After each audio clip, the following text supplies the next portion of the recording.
All right, in the home stretch. Tonight we're going to finish chapter 11 and cover chapter 12. And then in the rest of the month, the last 3 Sundays, if I'm remembering correctly how many Sundays we have after this Sunday, we'll do 2 chapters a month, which is what we have left to do. So we'll do 1 and 2 next week, 3 and 4 the following week, and 5 and 6 the last week. So,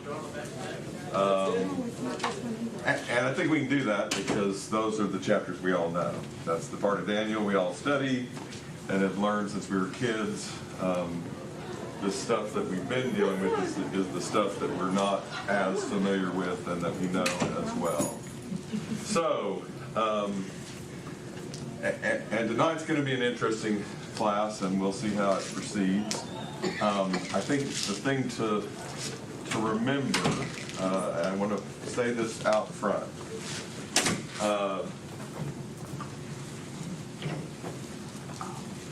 this section, which we're going to be starting basically in chapter 11, verse 36, to the end of Daniel, is some of the more difficult stuff.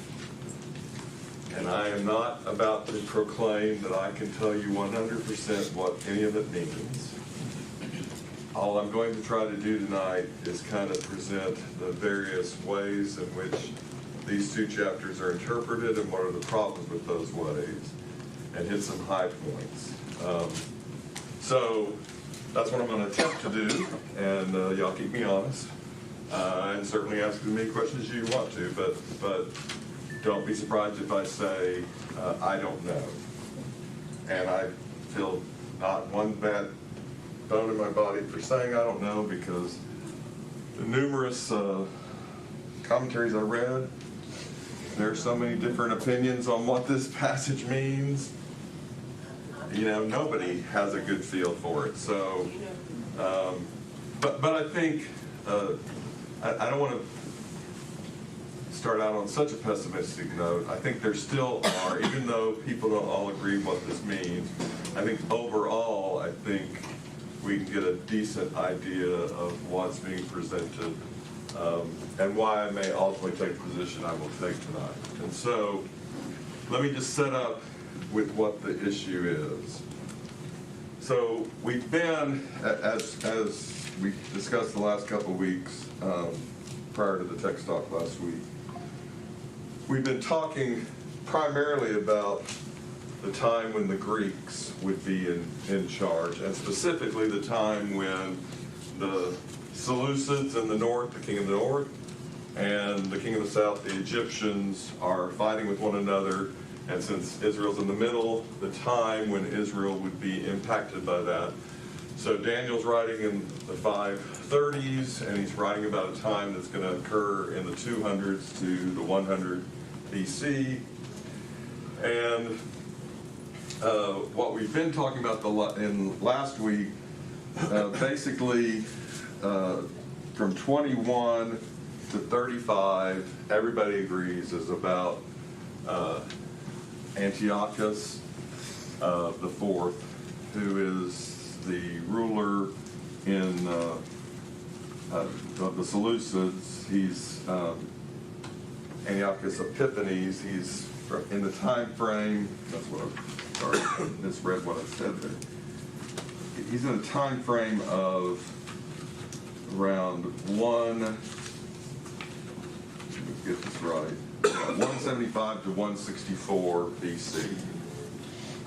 And during this time frame, what we talked about him is 2 times he goes and attacks Egypt, and the second time that he goes and attacks Egypt, Rome intervenes, and as a result of being, not being able to go after Egypt, he takes it out on the Jews, and it's a fairly difficult time for the Jews, and that's the reason why Daniel is writing this, is that for the Jews that are going back to Israel at the end of Babylonian captivity, is for them to know that it's not always going to be wonderful roses and rainbows and puppy dogs and everything like that. It's going to be, will be difficult times to come ahead for none of them, but for their grandchildren, great-grandchildren, great-great-grandchildren, and to prepare them for what will be to come. Now, in verse 36, to the end of the chapter, some people, and then even into chapter 12, some people try to contend that it jumps ahead and does one of several things. That it could be talking about Rome, that it could be talking about some other persecution that would come against God's people at some future time frame with no definitive who is it. It could be referring to all, that Antiochus is a type for all people who persecute God's people, and ultimately that chapter 11, the end of chapter 11 and all of chapter 12 is talking about the end of time and is making, a 2,000 plus year jump from what's being talked about in verse 35, which everybody agrees is about Antiochus, to what hadn't happened yet, even for us. Now, here are the reasons why they make this jump. There's several. Now, we can address them, but I just want you to know why people make this jump. So, one, throughout this section, there's lots and lots of references to the end of time. For example, verse 40, at the time of the end. And then throughout, in verse 4 of chapter 12, until the time of the end. Down in verse 13, till the end, at the end of the days. So the first reason that people give for why it cannot be the time of Antiochus is this idea of the time of the end. We'll come back to that, but that's number one reason. Number two reason is that in chapter 12, in verse 2 specifically, it talks about resurrection. And we'll come back to that. The third issue that is reason why is while chapter 11 verses 21 to 35 tracks very closely to what we know about the actual history of Antiochus. So the prophecy in 500 tracks very closely to what happens in 175 to 164 BC. There's some problems with what's said in verses 36 through 45, possibly, in that there's a mention of another attack on Egypt, which, from everything we know, there was not another attack on Egypt by Antiochus. And the other thing is that there is some reference at the end of chapter 11 that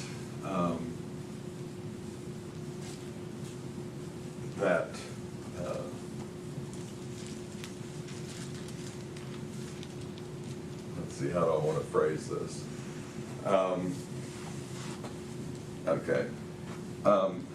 That he, depending on how your version reads, it talks about his death while his tents are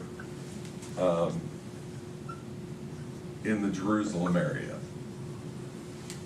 And what we do know about Antiochus is that he actually dies in Persia, because although, in the 166 to 164 time frame, when he is trying to subjugate Israel, and while the Maccabees are fighting back, all of a sudden when that's going on, the Persians, the Parthians, the Iranians of today, are trying to break free from his control of them, and so he actually goes to deal with them and actually truly dies over in Persia. So he does not die somewhere between the the Mediterranean Sea and Jerusalem. So, one other thing I will say is that, for example, there is some language about the abomination of desolation that Jesus actually picks up that language and uses it in Matthew 24 when he's talking about the destruction of Jerusalem. And so that's another reason why some people try to say, oh, tying those two passages together, this must be about at least that destruction of Jerusalem coming, which might be to the Jews to know at some point Jerusalem will be destroyed and the Jews will be dispersed again. So that's the other thing that might cause that. So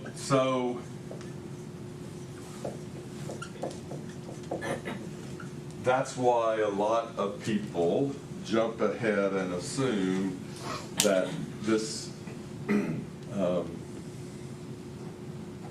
goes all the way to the end of the world. Now, I'm not saying that couldn't be the answer. It possibly could be. Lots and lots of Bible scholars believe that.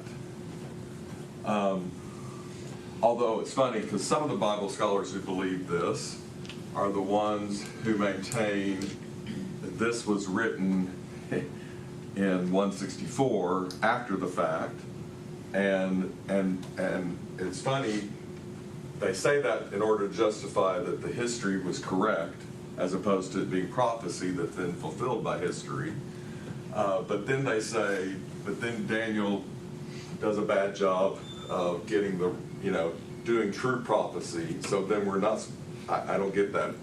He's not a good prophet from 64 on by naming these things that didn't happen. So why am I supposed to believe him if he can't prophesy? Although he can get history right.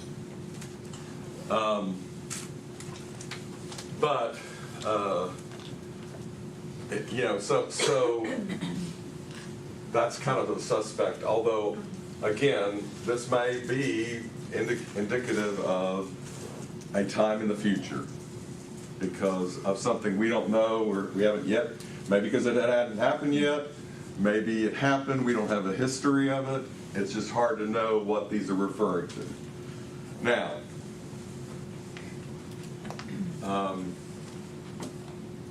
so the various schools of thought are, and I'll explain how to fit these into those schools of thought. The various schools of thought are: one, the rest of chapter 11 and going into chapter 12 is just still talking about Antiochus and still saying, that's going to be a difficult time, but you'll get through it.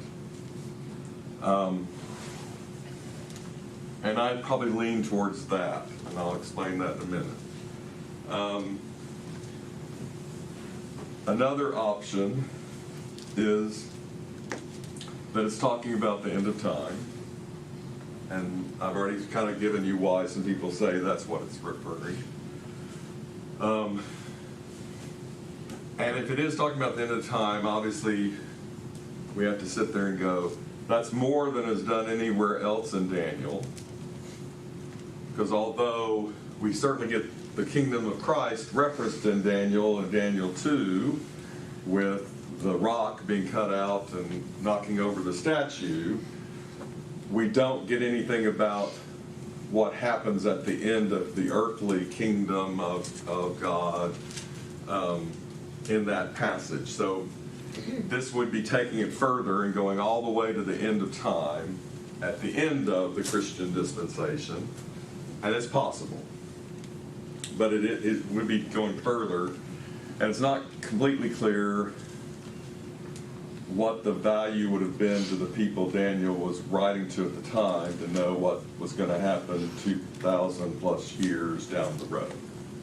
Now again, that's not to say lots of times prophets wrote about things that didn't happen in their lifetime and only made sense to us on the other side of the cross sometimes. I mean, so it's not to say it doesn't happen, but that's one thing you got to realize.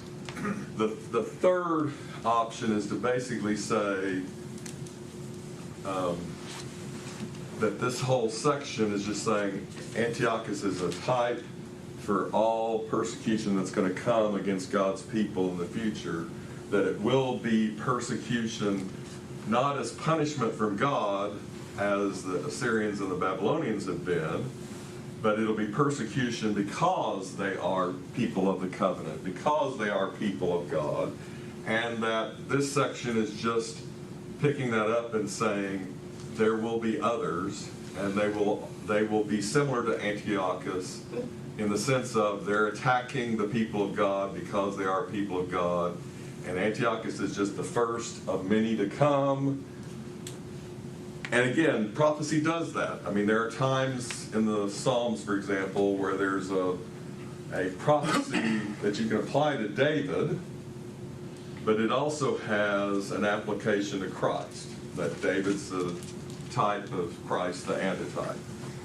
So again, any of those are all potentially plausible. Now, if you sit there and go, John, you said this is probably just a continuation of the Antiochus story, how do you make this all fit that when you've got all these problems? Okay, let's at least address the problems and address some of the possible solutions, and then I will leave it to you to decide or to do some more study on your own.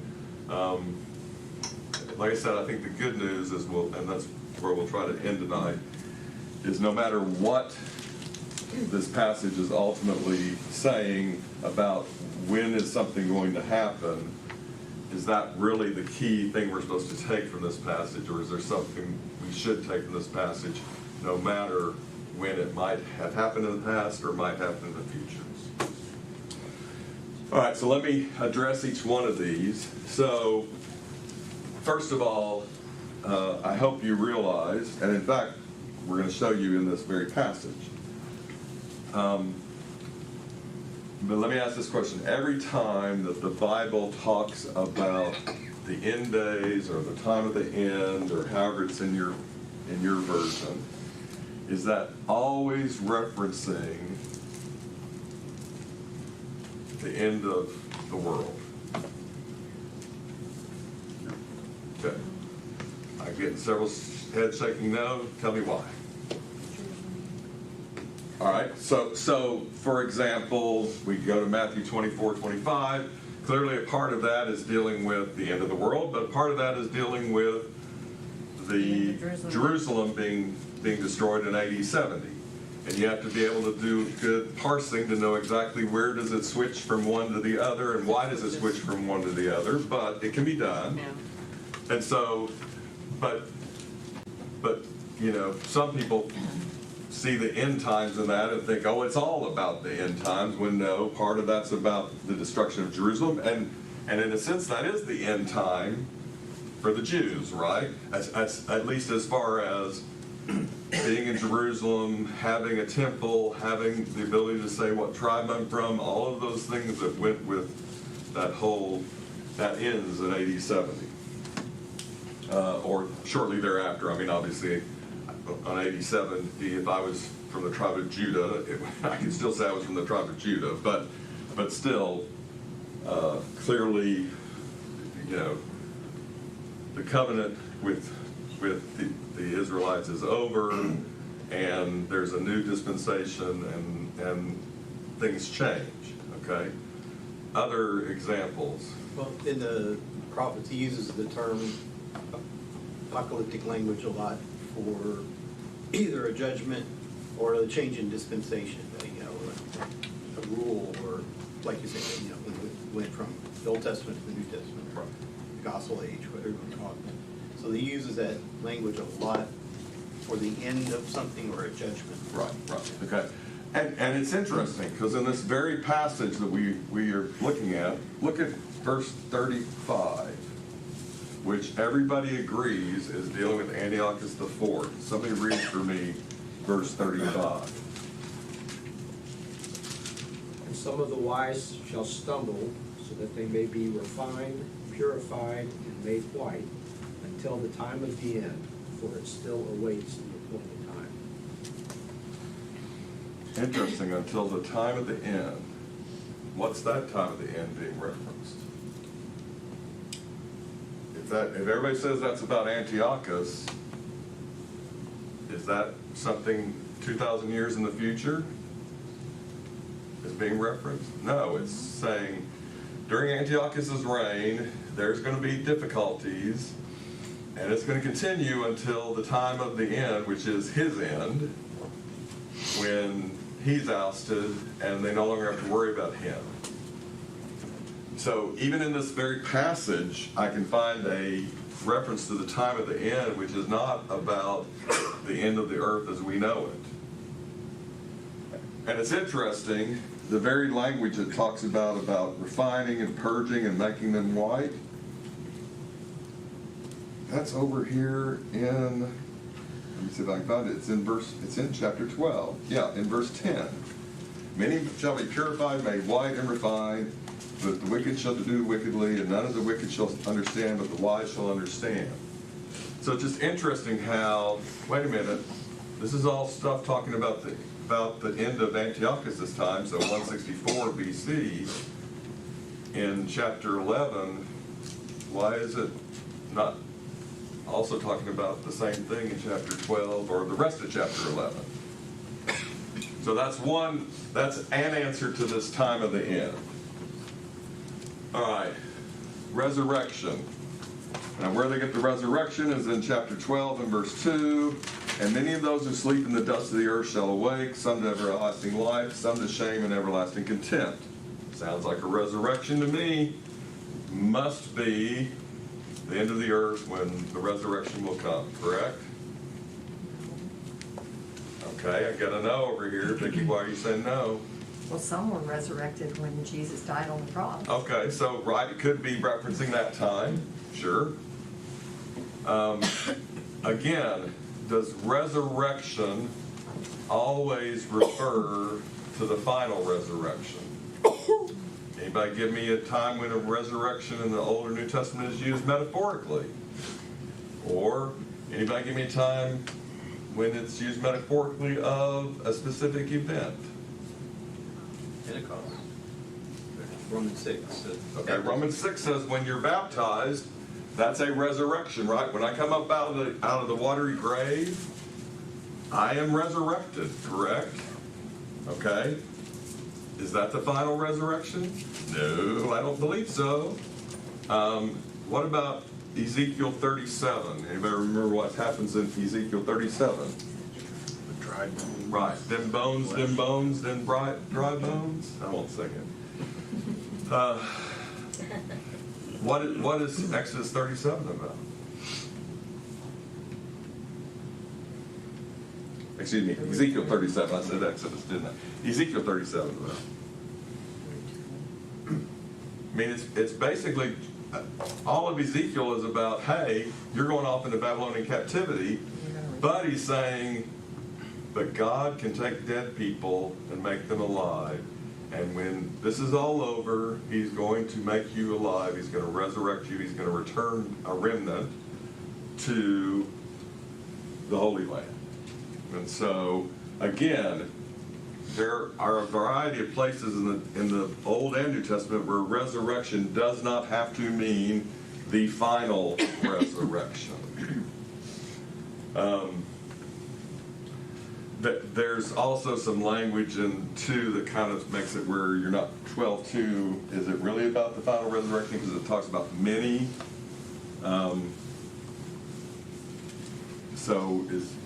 The final resurrection is all, right?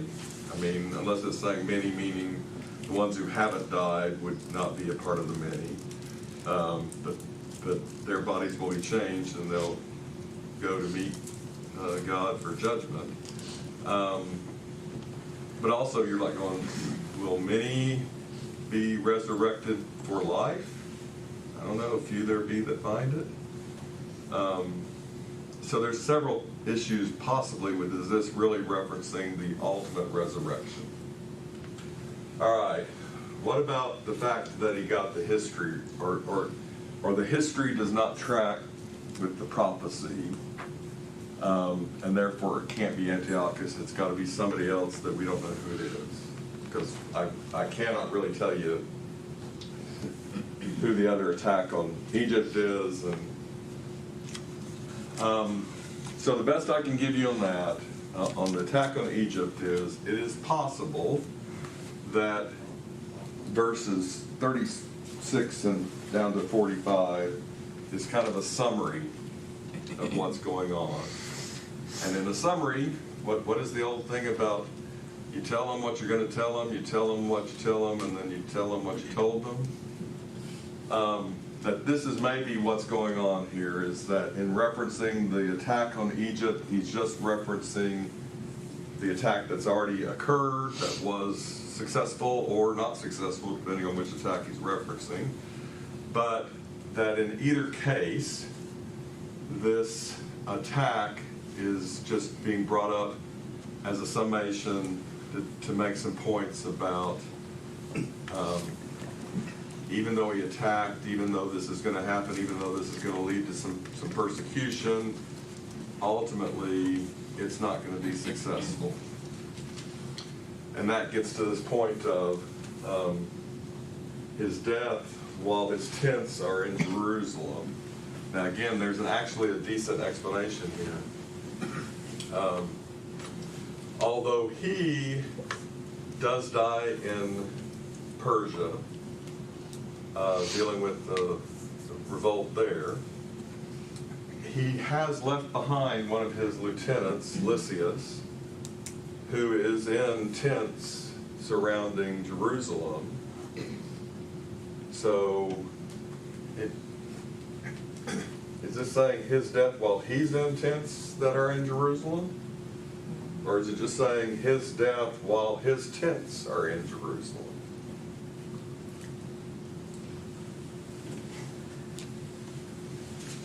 If I die in Ohio, why I would do that, I don't know. I'm just picking a place. But my house is still in Houston. Could you still say he died while his house was in Houston? And furthermore, I mean, this is the ESV version of it. So the last line says, "Yet he shall come to his end with none to help him," right? So it could also be saying this was the time when he actually was attacking them, and then later on the yet. Yeah, well, like you're going to have your military and everything set up over there, and then you're going to go to Persia with nobody to help you when you die. Right. Yes, Scott. Has anybody tried to match this up to a Roman king, like Caesar or something like that? Because he did fight Egypt. I mean, right. There are certainly fights between, but there's no automatic. I'm not saying that there aren't some people that maybe it fits, because clearly, Augustus fights against Mark Antony and Cleopatra, but but he has nothing to do with Jerusalem. So trying to find a specific person who fits both of these things doesn't really work, at least as far as I've heard. And I've not seen anybody try to maintain it's Augustus or it's some other Caesar or it's And clearly, if you were to talk to some premillennialists who would try to, they're going to say it's down the road when Russia, King of the North, we can go all sorts of places with it if we want to. Right.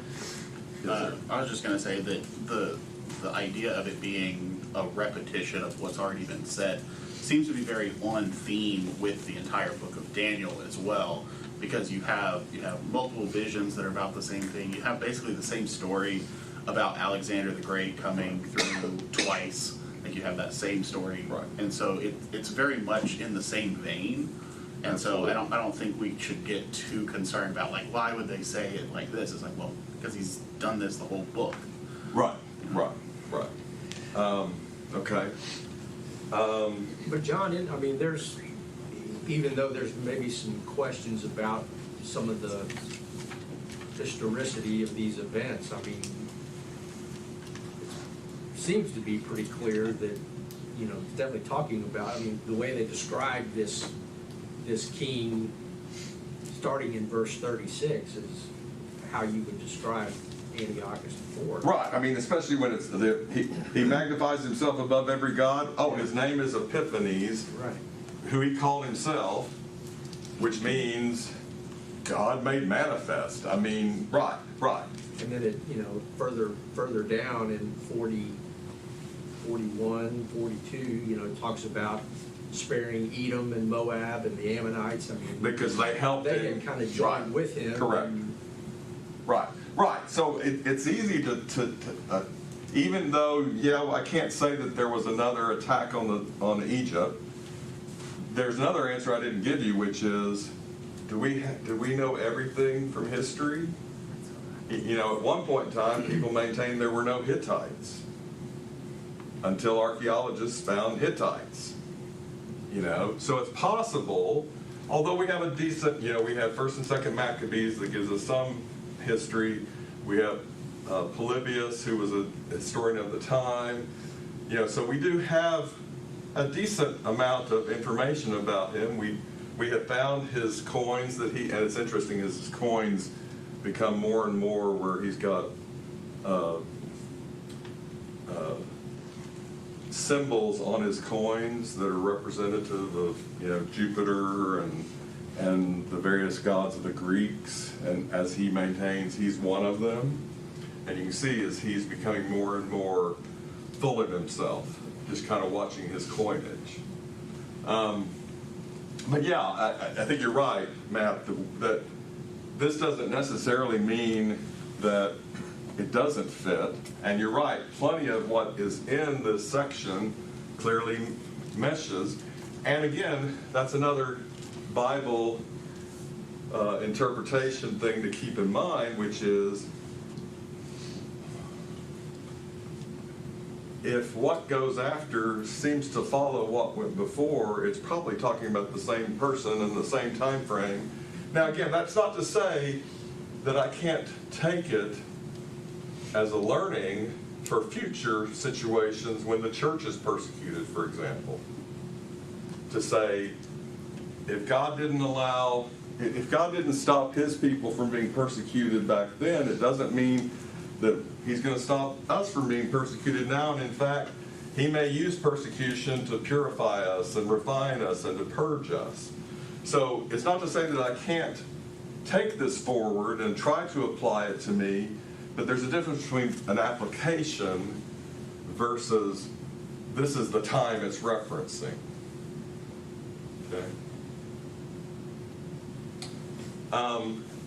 The abomination of desolation, the other thing to mention on that again, yes, it's in this section. It's also in the section that clearly is referencing Antiochus. That's what he did when he went in and knocked the altar over, and we don't know what he put in place of the altar. Some people think it's a statue of Zeus, but it doesn't matter. He clearly went in and desecrated the temple and and tried to instill a religion that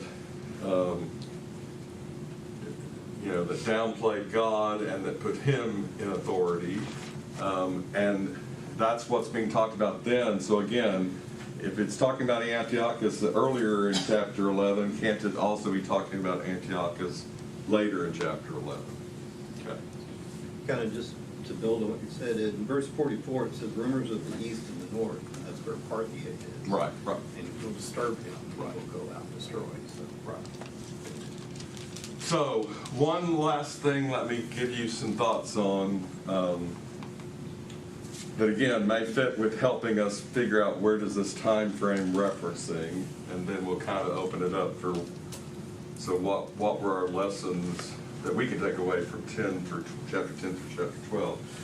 And that is, so briefly what happens in chapter 12 is you have Michael, the Archangel Michael, who is the representative of Israel, who is standing up and saying this is going to be a time that is the worst time ever. So again, that's another thing that people jump on and say, oh, worst time ever, got to be the end of the world, except that I could show you a bunch of other passages that said it was the worst time ever. And it even said it's the worst time ever, and never would it be this bad again, until it was the next time it was the worst time ever. And again, that's not to say it wasn't the worst time ever, and it may be in its own special way, it may have been the worst time ever for that specific situation, but that doesn't have to mean the end of the world. And we have these two angels, it appears they're on either side of the Tigris, and we have the one clothed in linen that we talked about. Is that Christ? Is it not? But who's standing over the river? And there's this question of when is this going to happen? When is this going to end? And we have this wonderful language that's always fun to try to figure out what it means. In verse 7, it's a time, times, and half a time. And then down in verse 11, from the time that the daily sacrifice is taken away and the abomination of desolation is set up, there shall be 1,290 days. And then verse 12, blessed is he who waits and comes through the 1,335 days. And so what does that mean? Well, time, times, and half a time. So what does that mean? 3.5 years, usually. So time is 1 year, times is 2 years, so 1 plus 2 is 3, and half a time, half a year, 3.5 years. Now, 3.5 years can mean all sorts of things, and people try to maintain it's all sorts of things. But basically, so if you take a 360-day year, 3 times 360 is 1,080, and then I take another 180, which is a half a year, and that gets me to 1,260. And so that's roughly what we're talking about. And it's interesting that in verse 11 and verse 12 it says, hey, it kind of ties it to when the sacrifice is removed to when it'll all be over. And then if you wait a little bit longer, it'll be even better, is kind of the thought behind the 1,335 days. And so again, it's hard to complete because we don't know all the exact dates. We have decent dates for when this is occurring, but again, it's funny because if you were to talk to them back then, this isn't 167 to 164 BC, right? They didn't calculate it like that. This was 145 to 148 of the Seleucid Empire. And exactly how they did their calculations, we don't know exactly. Was it a 360-day year? Was it a 365-day year? Was it something less? Obviously, until the Gregorian calendar, we didn't have 365 days years, and they would be adjusted, and it depended on who was, But there is some, nobody can get it exactly to 1,200 and 60 days, but it's a decent amount of around 3.5 years from when Antiochus first goes in and takes out the temple to when he dies. And so again, if I'm trying to go, what's the easiest explanation? This is referencing that that's when the end will be. And that Daniel's, and this section is only dealing with that's when the end will be. Now, again, does that mean somebody can't come up with some theory for how this is going to fit down the road, or how it fit for Jerusalem when it fell in AD 70? It's kind of hard because they were only sieged for 5 months before they fell, so that doesn't quite fit the 3.5 years. But is there something else somebody may be able to come up with? I'm not saying they can't. And I'm not saying that maybe there's some, and it may be that 3.5 years is not an exact number. It's more just intended to be half of what is perfect, because 7 is perfect. So it could just be saying something less than a perfect number.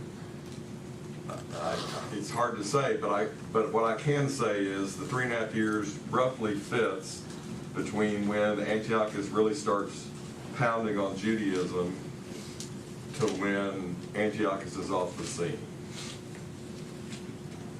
And thus helps bolster trying to argue that this whole passage 10 through 12 is really talking about what's going to happen in the 200s and 100 BC.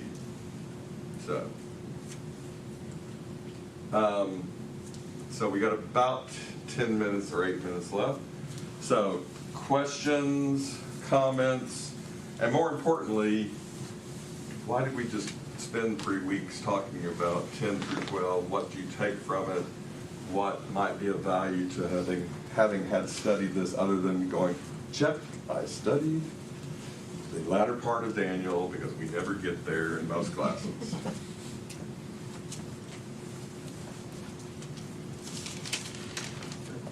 think there's kind of a twofold.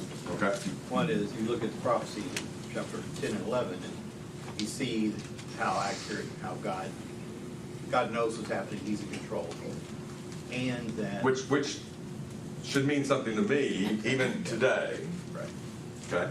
And there are trying times that come and go, and our job is to maintain our faith. Okay. All right.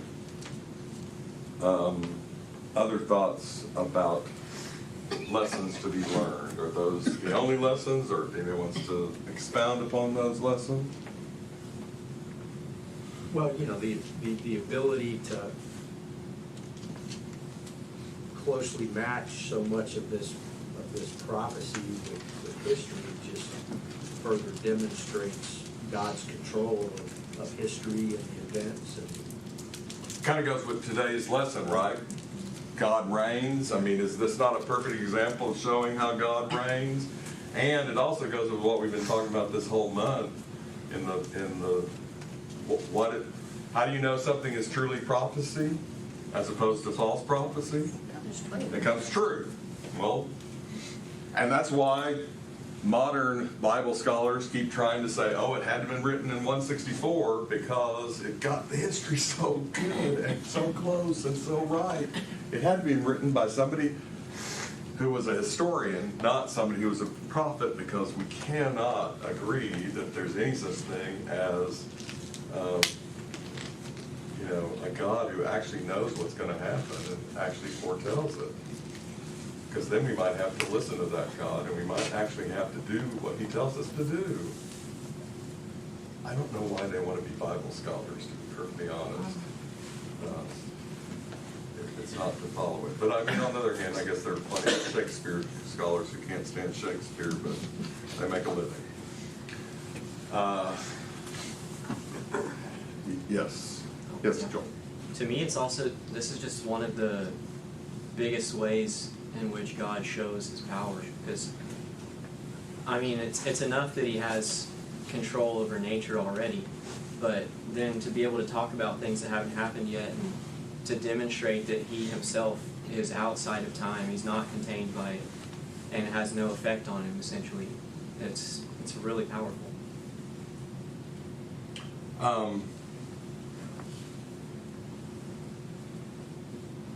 And yet it's interesting because there's nothing that says, so this is what's always fun here. It's like, but God doesn't maintain that he forced Antiochus to be this way. He just knew how he would be and knew what he was going to do. Antiochus, if it had not, if he had not been this way, the prophecy wouldn't have been this way. The prophecy had been something else, right? Okay. Sometimes he lets people make their own decision to their own detriment, or even to other people's detriment. But you're right, he knows. Right. And will fix it eventually. Right, right. And we'll use it even for our betterment, even if we're struggling to see how is this for our betterment. Why do I mean, he says there are people who are going to fall by the sword and fall by fire. And not everybody is going to make it through this persecution. And we know there were plenty of people who were killed during Antiochus's reign who were God's people because they would not bow down to the false god he was setting up. And so, that's clearly something that we have to take into account. The only reason it bothers us is we're so tied to this world. And we're so tied to, I'm entitled to my, 70 years, or if by luck of the draw, 80. I need that. And as opposed to, this world is not my home. This world is not that important. But we struggle with these sort of passages because we haven't bought into that. Dan? Well, I think it shows that despite our limited view, because of our limited view, God is looking at the big picture of his overall plan. We look at it and see, why did he let these people suffer? Instead of God looking at it and said, this has to happen in order to get to the point where I can complete my plan through Jesus. Right. So, but we look at it sometimes as, God, why didn't God do anything? The same thing in our own life, when something happens, people love to blame God. Why is this happening? Why is this innocent child dying? Why is this happening? Because God's looking at the big picture. And sometimes that's hard to offset with the prayer and answering prayers as an individual as opposed to a group. And that's sometimes where we run into trying to get too much into the details instead of looking at it as God's in charge, but that doesn't mean he's going to fix every little problem that we have. Right. And it's interesting because he doesn't talk, most of this is not about the Israelites. It's about what's going to happen with the Greeks. Oh, by the way, that's going to affect the Israelites. But he doesn't mention any Israelite by name. There's a few that we can kind of go, oh, that's probably the high priest who Antiochus took out. But other than that, it just says, my people are going to suffer. And whether they actually died suffering or they just suffered in other ways, doesn't matter. He's saying you're going to suffer, but there's a reason for the suffering. You may not understand it while you're going through it, but I'm in control. Yes, sir. And just real quick, we talked a lot earlier when Hunter was here about the chiasm at the beginning of Daniel. I don't know that we've talked as much about the second chiasm, which is from 8 to the end of 11, which, interestingly enough, the middle of that, it talks about an anointed one shall come, right? Which we know is the word Messiah, right? And so if nothing else, we can at least get out that the Jews understood that a Messiah was coming. And we see that in the way that, is it Mary that talks, I know that Messiah is coming, or maybe it's the woman at the well. I know Messiah is coming. Well, where does that come from? Well, that comes from here. Right. We know that Messiah is coming. And so if nothing else, God is in control. And he has an Messiah. ultimate plan, Yeah. which is much more important to our salvation Than getting all the physical. details right. Paula? I just wondered if the people that believed that Antiochus was a type, did any of them stretch it out to Hitler?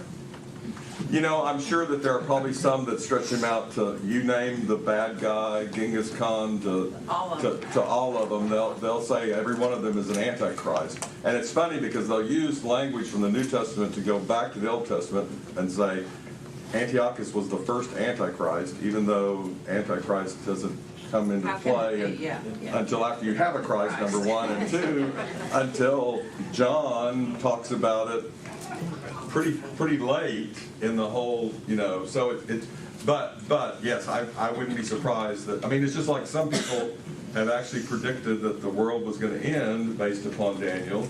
That was supposed to be back like in 1843, but you know, there have been all sorts of things, so I wouldn't be surprised if somebody, every time a bad guy comes along, He's the one. this is the Antichrist of Daniel 12, until he's not. Or he is in the sense of he's persecuting He just heard God's Hitler. people, and right. Antiochus was their Hitler. Right. Thank y'all. 1 and 2 next week.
try to pick a couple of songs that would stir our minds about what we've learned tonight, about taking them away and applying the lessons to our lives. So, first song is Have Thine Own Way.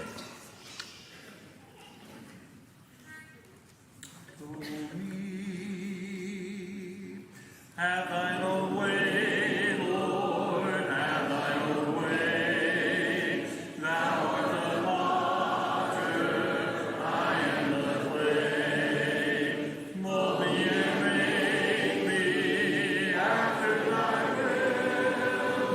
While I am waiting, yielded and still. Have thine own way, Lord, have thine own way.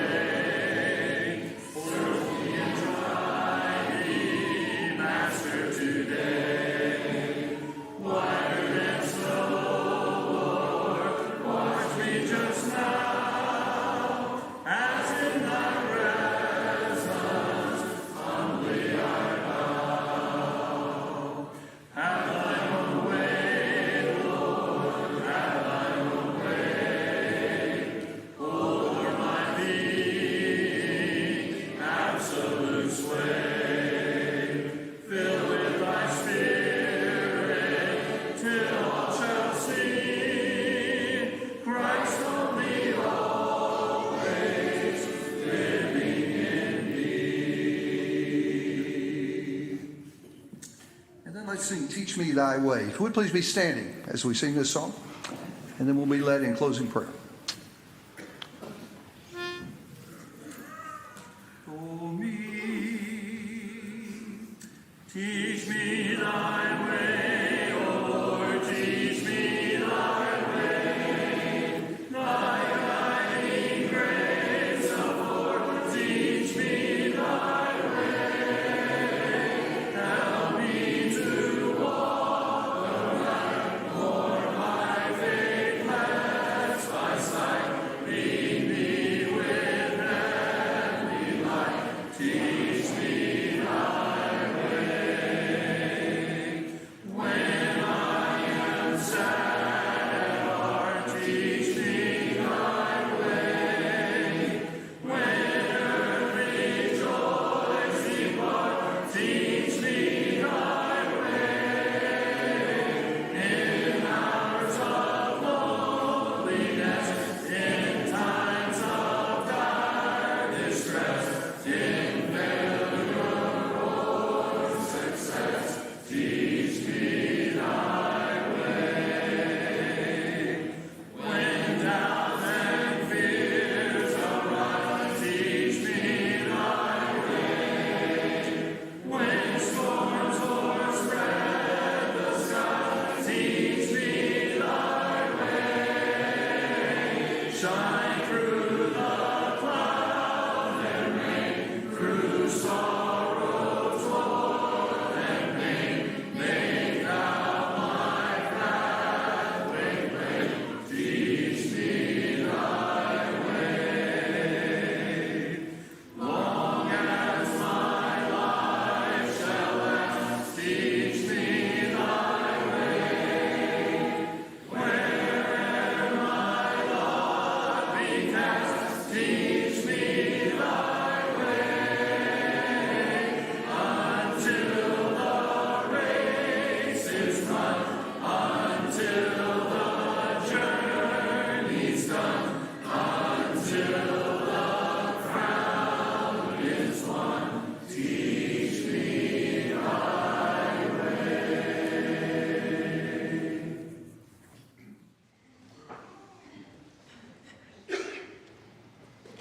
Let's pray.